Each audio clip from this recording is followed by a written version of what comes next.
जय हिंद दोस्तों, स्वागत है आपका आपके अपने YouTube चैनल अभिनंदन एकेडमी काला पीपल में, जिसमें कि हम दिल्ली पुलिस में आए हुए पिछले वर्षों के प्रैक्टिस सेट लगा रहे हैं, जिसमें हमने मैथ्स के कंप्लीट 12 सेट हो चुके हैं। आज रहेगा सेट नंबर 13वां और इसी तरह से हम जीके के भी इसमें सेट लगा रहे हैं और रीजनिंग के भी बहुत जल्द स्टार्ट करने वाले हैं, जिसके भी हम कंप्लीट 25 सेट करवाने वाले हैं जो कि प्रीवियस ईयर में आए हुए हैं।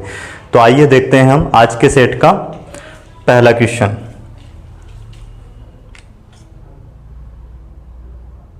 ये सेट नंबर कौन सा है?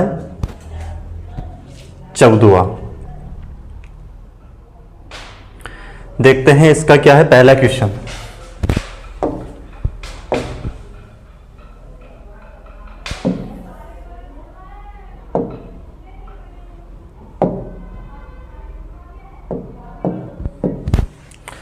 एक कार्य के आधे भाग को 10 दिन में, मतलब पूरा काम 20 दिन में कर सकता है। आधा भाग अगर 10 दिन में तो पूरा काम 20 दिन में कर सकता है, जबकि बी उसी कार्य को 25 दिन में कर सकता है। बी कितने दिन में कर सकता है? 25 दिन में पूरा कर सकता है। उन दोनों में एक साथ मिलकर 10 दिनों तक काम किया और शेष कार्य को अकेले सी ने किया। तो देखते हैं यहाँ पे अगर इनका एलसीएम हम निकालें तो क्या आ जाएगा? 100, जो कि टोटल वर्क हो जाएगा। मतलब ए एक दिन में कितना काम कर सकता है? 5, और जो बी है वो एक दिन में कर सकता है 4 काम। तो दोनों ने मिलकर एक दिन में कितना? 9 काम किया। तो इनने 10 दिन तक तो लगातार काम किया, तो कितना काम हो गया? 90 काम। शेष काम कितना बचा? अब यहाँ पे 100 में से अगर 90 हटाते तो 10 काम बचा। ये काम सी ने कितने? 5 दिन में कर दिया। तो यहाँ से सी की इफिशियंसी क्या जाएगी? सी अगर 10 काम 5 दिन में करता है, मतलब एक दिन में कितना काम करता है? 2। तो सी की इफिशियंसी क्या आ गई? 2। अब यहाँ पे अगर हम बात करें इनकी टोटल इफिशियंसी, ए एक दिन में 5 काम करता है, बी कितना? 4 काम करता है, और सी कितना करता है? 9। तो टोटल मिलकर ये तीनों मिलकर एक दिन में कितना काम करते हैं? ए प्लस बी प्लस सी मिलकर एक दिन में करते हैं 11 काम। अब यहाँ पे टोटल वर्क को इससे डिवाइड कर देंगे। 100 को हम 11 से कितनी बार कटेगा? 11 9 99, 9 बार। तो 1 बच जाएगा, ऊपर लिखेंगे 9 सही 1/11 दिन इनको कंप्लीट तीनों को लगने वाले हैं। तो यही इसका आंसर हो जाएगा, जो कि ऑप्शन नंबर 2 दिया गया है। ऑप्शन नंबर 2 इस क्वेश्चन का क्या है? करेक्ट आंसर है। अब देखते हैं हम अगला क्वेश्चन। अगला क्वेश्चन क्या दिया गया है हमें?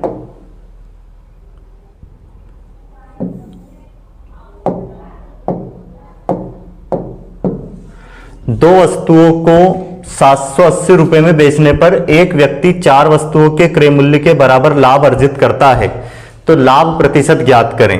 तो पहले तो देखते हैं हम लाभ कब होता है। लाभ बराबर होता है विक्रय मूल्य,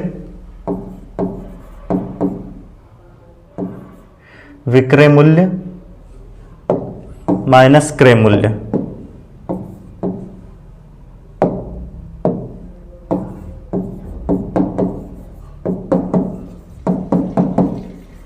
पर क्या बोला है? दो वस्तुओं को 780 रुपए में बेचने पर एक व्यक्ति 4 वस्तुओं का क्रय मूल्य के बराबर लाभ अर्जित करता है।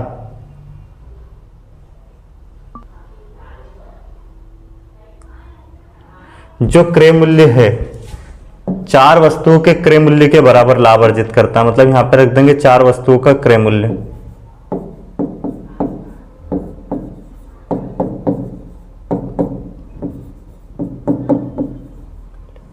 इसको शॉर्टकट में हम सीपी लिख सकते हैं।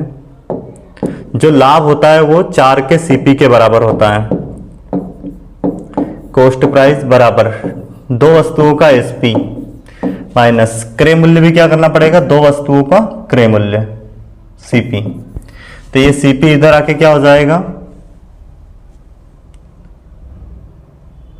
यहां पे इसकी वैल्यू रख देंगे हम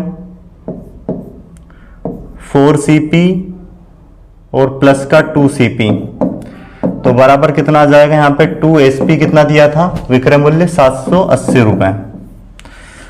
तो यहाँ पे हो जाएगा कितना? ये 6CP बराबर ये हो जाएगा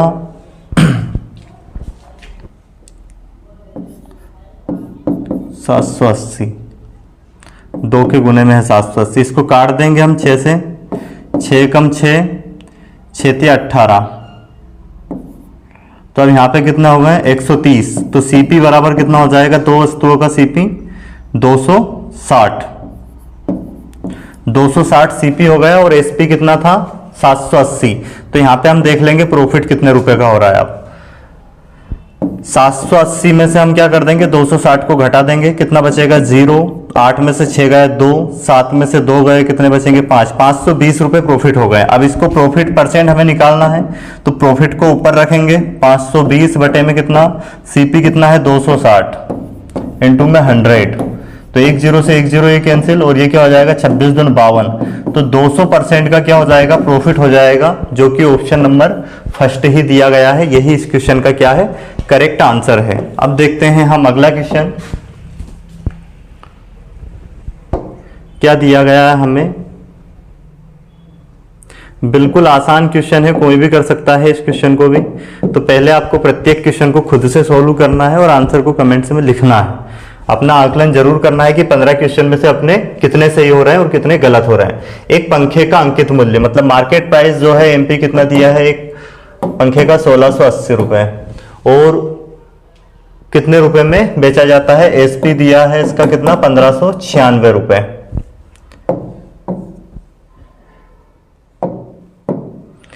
1596 रुपए में बेच देता है। तो दी गई छूट प्रतिशत यहां पे देख लेते हैं, डिस्काउंट कितने का दिया, इसमें से इसको घटाएंगे तो डिस्काउंट आ जाएगा। कितना बच्चा, 10 में से 6 गए 4, एक इधर दे दिया 7, 17 में से 9 गए तो कितने बचेंगे यहाँ पे हमारे पास, 17 में से 9 जाएंगे तो 8 बचेंगे, और इसके बाद यहाँ पे 5 में से 5 गए 0, 1 में से 1 गया 0, तो 84 रुपए आ गए। ये 84 रुपए क्या आ गया है, डिस्काउंट।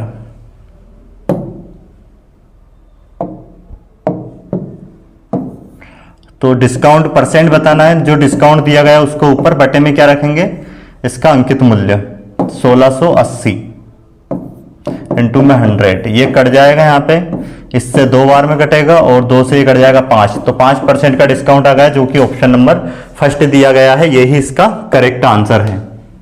अब देखते हैं अगला क्वेश्चन आज की क्लास का।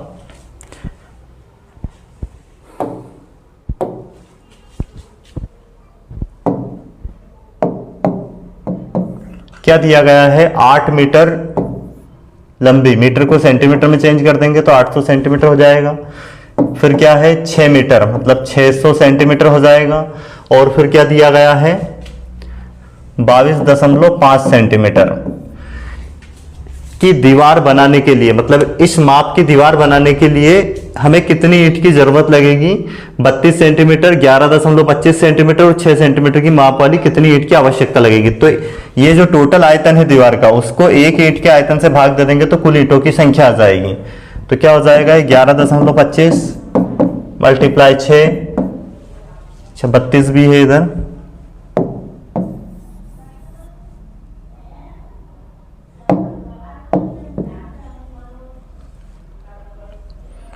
बत्तीस सेंटीमीटर इंटू 11.25 और फिर क्या है 6। अब यहां पे अगर हम बात करें तो यहां से पॉइंट हटाएंगे तो 2 0 लगाएंगे ऊपर, और यहां से पॉइंट हटाएंगे तो 1 0 लगाएंगे, तो 1 0 से 1 0 तो ये कैंसिल हो जाएगी और ये कट जाएगा यहां पे। अगर इसको हम काटे 4 से 8 से, तो ये 8 से 100 बार में, और ये 8 चुक 32, और 4 से अगर हम इसको काटें तो ये 4 से कट जाएगा कितनी बार में, या फिर इसको हम 6 से काट सकते हैं कितनी बार में, 100 बार में, और ये 4 से कट जाएगा 25 बार में। और 25 से अगर हम इसको काटें तो ये कट जाएगा 25 चुक 100 और 25 5 125, और ये 45 से कट जाएगा, 45 से कट जाएगा कितनी बार में, या फिर 5 से काट देते पहले, 5 नाम 45, और ये 5 चुक 20, 5 हम 25 और 9 5 45, और ये कितना हो जाएगा 500, जो कि ऑप्शन नंबर 510 ये भी है 5000। ऑप्शन नंबर फर्स्ट दिया गया है। कुल ईंटों की संख्या कितनी आ जाएगी इसमें 5000। अब देखते हैं अगला क्वेश्चन क्या दिया गया है हमें। अगला क्वेश्चन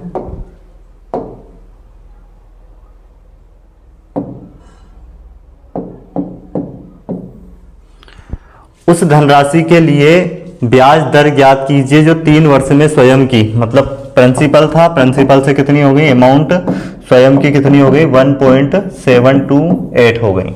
ठीक है, 3 वर्ष में यहां से ये प्रिंसिपल था, ये अमाउंट बन गया। सीआई की रेट ज्ञात करनी है और, है ना, धनराशि की ब्याज की दर चक्रवृद्धि रूप से होती है। तो यहां से अगर पॉइंट हटा दें हम तो 3 जीरो लगाएंगे और ये इधर आ जाएगा। तो 1000 अगर प्रिंसिपल था तो 1728 क्या होगा इसका अमाउंट 3 वर्ष में। और 3 वर्ष के लिए हम निकालते हैं इसका घनमूल, तो डायरेक्ट आ जाएगा कितना, पहले वर्ष में कितना था ये 10, 10 से कितना हुआ 12। अब यहां पे रेट अगर निकालना है तो कितना ज्यादा हुआ है प्रिंसिपल से 2, तो 2 बटे में क्या लिखेंगे 10 इंटू में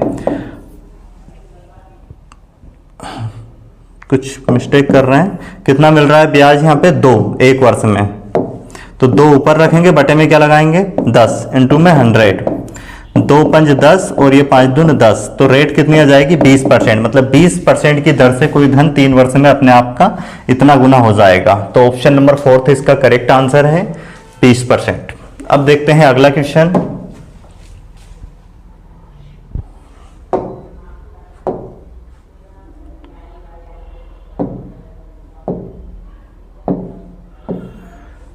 क्या दिया गया है, एक संख्या पहले 20% बढ़ाया गया, एक संख्या को पहले 20% बढ़ा गया, मतलब इसका फ्रैक्शन बनेगा 1/5, तो 5 से कितनी हो गई वो 6, फिर कितना 15% कम किया गया, 15% का फ्रैक्शन बनेगा 3/20, मतलब 20 से कितनी हो गई 17।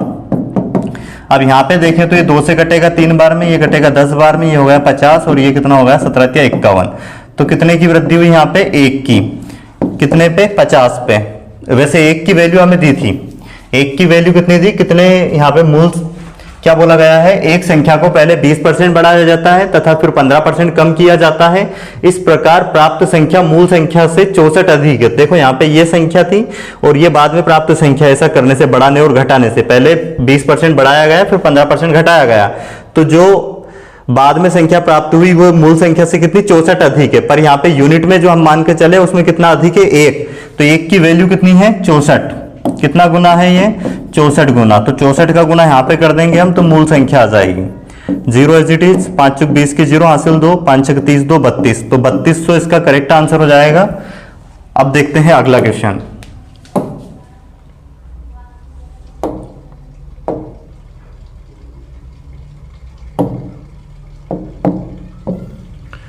एक समचतुर्भुज के एक विकर्ण को दूसरे विकर्ण का 65% है। मतलब एक समचतुर्भुज है इस तरह से, जिसका एक विकर्ण जो है इसको अगर हम 100 मान ले तो दूसरा विकर्ण इसका क्या है 65%, तो ये कितना हो जाएगा इसका 65%, 100 का 65% निकालेंगे तो 65, तो दोनों विकर्ण हो गए, एक को 100 मान लिया, दूसरी क्या हो गई 65। फिर आगे क्या बोला गया, इसके लंबे वाले विकर्ण को भुजा मानकर एक वर्ग बनाया गया। मतलब ये जो लंबा वाला विकर्ण है इसको भुजा मानकर एक वर्ग बना दिया गया। फिर तो उस वर्ग का क्षेत्रफल का समचतुर्भुज के क्षेत्रफल के साथ अनुपात ज्ञात करना। देखो वर्ग का क्षेत्रफल तो होता है a का स्क्वायर और समचतुर्भुज का क्षेत्रफल होता है 1/2 d1 इंटू d2। तो इस वर्ग के क्षेत्रफल से इस समचतुर्भुज के क्षेत्रफल का अनुपात ज्ञात करना था। तो बड़ी भुजा क्या है 100, 100 का वर्ग करेंगे कितना आ जाएगा 10,000, ये 1/2, d1 कितना रख देंगे 100, d2 कितना रख देंगे 65।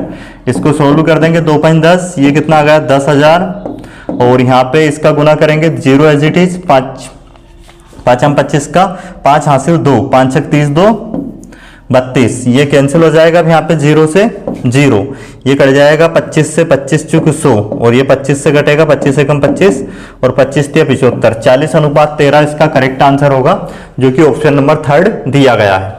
अब देखते हैं हम अगला क्वेश्चन, क्वेश्चन नंबर 83। क्या दिया गया है इसमें,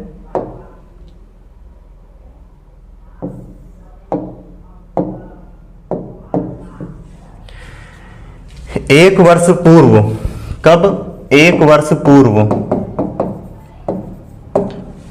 ए और बी की आयु का अनुपात, ए और बी की आयु का अनुपात क्या था 4:3 था।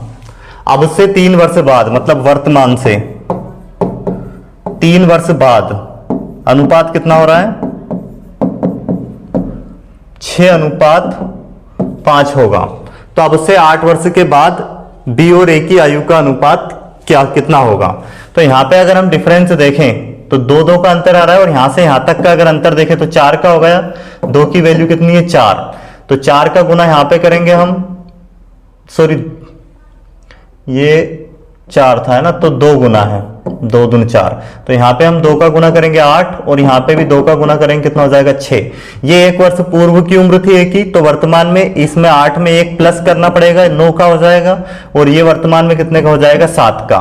तो अब से कितने वर्ष बाद का अनुपात बताना था, बी और ए का अनुपात बताना है, ध्यान रखना उल्टा अनुपात पीछा है। 8 वर्ष के बाद बी और ए का अनुपात क्या होगा, तो बी तो 8 वर्ष के बाद, अगर वर्तमान में ये 7 का है तो 8 वर्ष के बाद कितने का हो जाएगा 15, और ए वर्तमान में अगर 9 का है तो 8 वर्ष के बाद हो जाएगा कितने का 17 का, तो 15:17 इसका करेक्ट आंसर होगा, जो कि ऑप्शन नंबर 2 दिया गया है। ध्यान रखना यहां पे आप ऐसा मत कर देना लास्ट में, क्योंकि चेंज कर दिया गया है, ये सब ए अनुपात बी का दिया गया था मान, और लास्ट में अनुपात उल्टा पूछ लिया था बी अनुपात ए, तो बी का मान पहले लिखना है और ए का बाद में। अब देखते हैं अगला क्वेश्चन, क्या दिया गया है, n को 9 से भाग दिया जाता है तो शेष 4 है, शेष 4 है, क्या होगा यदि 15n को 9 से भाग दिया जाए। तो हम ऐसी संख्या मान सकते हैं जैसे 13 को अगर 9 से भाग दें तो शेष 4 आता है, मतलब हमने n का मान कितना मान लिया है 13, ठीक है। अब यहाँ पे 15n मतलब 15 गुणित 13 लिखेंगे, तो ये कितना हो जाएगा 13×5 65 का 5 हासिल 6, फिर 13 एकम 13 6 19, और इसको फिर 9 से भाग दे अगर हम, तो शेष क्या बचेगा 9 एकम 9, फिर यहाँ पे कितना बच जाएगा, सॉरी 9 दून 18, यहाँ पे कितना बच गया 1, फिर 9 एकम 9 15, तो कितना बच जाएगा 6 शेष। तो ऑप्शन नंबर फर्स्ट इसका करेक्ट आंसर होगा, 6 आंसर होगा। अगला क्वेश्चन देखते हैं,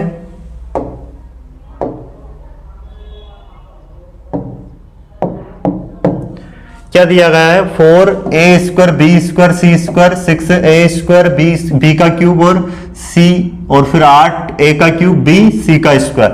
अगर इनका HCF निकालें तो पहले 2 4 6 और 8 का एलसीएम देखें तो 2 होगा, क्योंकि 2 से सब विभाजित होंगे, और इनमें देखा जाता है घात कम वाला HCF के लिए, तो HCF a की सबसे कम घात कहां पे, यहीं पे है, a का स्क्वायर ले सकते हैं, यहां भी a का स्क्वायर है पर वो नहीं लेंगे, क्योंकि इससे पूरा कटना चाहिए ये HCF के लिए तीनों संख्याएं, और b क्या होगा, b आएगा यहाँ पे सबसे कम घात वाला, यहां से लेंगे।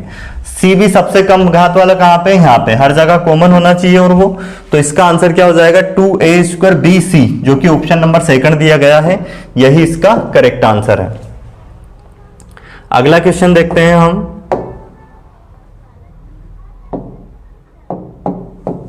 क्या दिया गया है, एक व्यक्ति नाव से जलधारा के प्रवाह के विपरीत, जलधारा के प्रवाह के विपरीत हम धारा को घटाते हैं, स्थिर जल में नाव की चाल से धारा की चाल को घटाते हैं, तो कितने 3 घंटे में 33 किलोमीटर, मतलब 33 को 3 से भाग दे देंगे तो स्पीड क्या आ जाएगी उसकी 11 किलोमीटर पर आवर है धारा के विपरीत दिशा में, और अनुप्रवाह दिशा में मतलब धारा की दिशा में कितनी दी गई है 100 किलोमीटर की दूरी कितने घंटे में, 4 घंटे में, 4 से भाग दे देंगे 25 किलोमीटर पर आवर आ जाएगी उसकी। अब यहां से हमें स्थिर जल में नाव की चाल ज्ञात करनी, मतलब x का मान निकालना है पहले तो इन दोनों को जोड़ेंगे, 11 और 25 को जोड़ेंगे कितना होगा 36 को 2 से भाग दे देंगे कितना आ जाएगा 18, ठीक है। तो ये स्थिर जल में नाव की चाल हो गई क्या 18 किलोमीटर पर आवर। अब हमें क्या करना है, उसे स्थिर जल में 36 किलोमीटर की दूरी तय करने में कितना समय लगेगा, तो टाइम बराबर क्या, दूरी कितनी दी है 36, स्पीड क्या आ गई उसकी 18, तो 18 दूनी 36, कितने लगेंगे 2 घंटे, जो कि ऑप्शन नंबर फर्स्ट में दिया गया है, यही इसका करेक्ट आंसर है।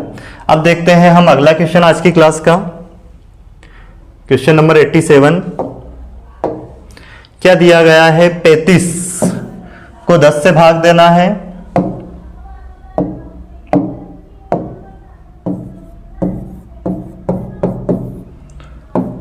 माइनस इस ब्रैकेट का गुना कर लेंगे पहले, कितना हो जाएगा 7 एकम 7 और बटे में 4 3 12, और का मतलब इंटू ही है, इंटू कर देंगे यहाँ पे 6 बटे में 5 प्लस 14 बटे में 3, और इंटू में क्या है 9 बटे में 10, माइनस ध्यान रखना ये 1/5 है, 1/3 नहीं है, तो 1/5 डिवाइड को मल्टीप्लाई में चेंज हो जाएगा और ये 25 ऊपर चला जाएगा, ठीक है, बटे में 1। अब इसको सोल्व कर देंगे, ये 5 से कट जाएगा, 5 7 35, 5 दूनी 10, 7 बटा 2 आ गया है, माइनस ये 6 दूनी 12, तो ये 7 बटा 10 हो गया। इसको काटे तो 3 तिया 9, 2 5 10, 2 7 14, तो ये हो गया 21 बटे में 5, और ये हो जाएगा 5 25, माइनस का 5 बटे में 1।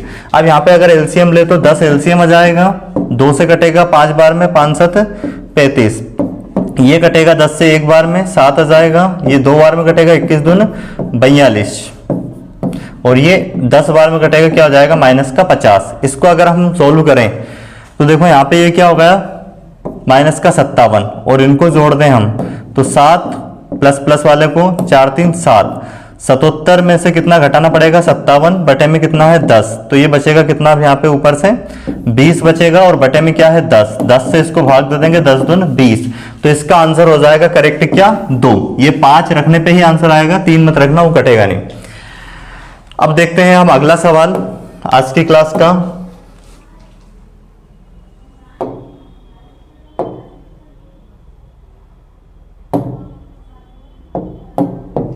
क्या दिया गया है, डेविड को एक कार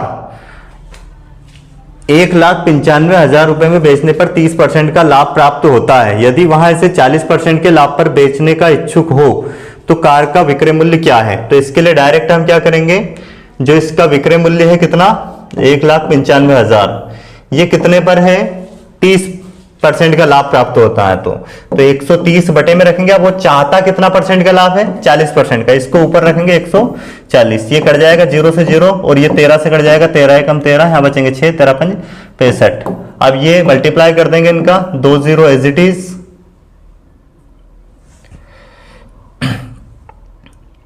3 0 एज इट इज लगाएंगे, फिर 14 5 70 का 0 हासिल 7, 14 एकम 14 और 7 कितना हो जाएगा 21, तो कितना हो जाएगा 2,10,000। ये इसका करेक्ट आंसर हो जाएगा, जो कि ऑप्शन नंबर 2 दिया गया है। अब देखते हैं अगला क्वेश्चन।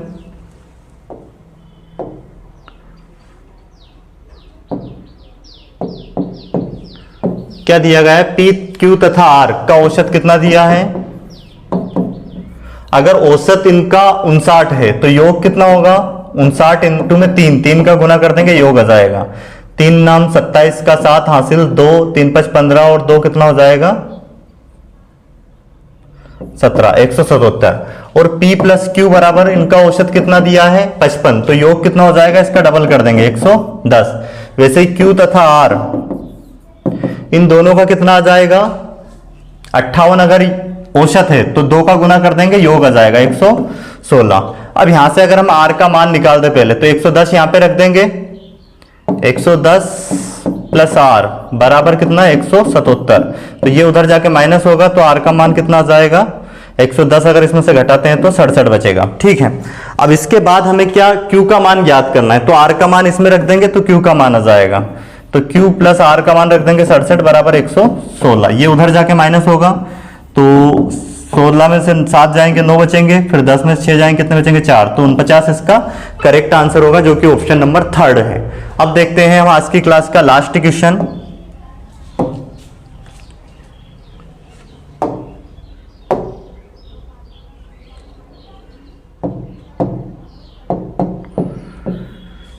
एक धनराशि 9% वार्षिक साधारण ब्याज की दर पर 5 वर्ष में कितनी हो जाती है 13,920 रुपए हो जाती है। यही धनराशि उसी साधारण ब्याज की दर से पर 9 वर्ष में कितनी हो जाएगी।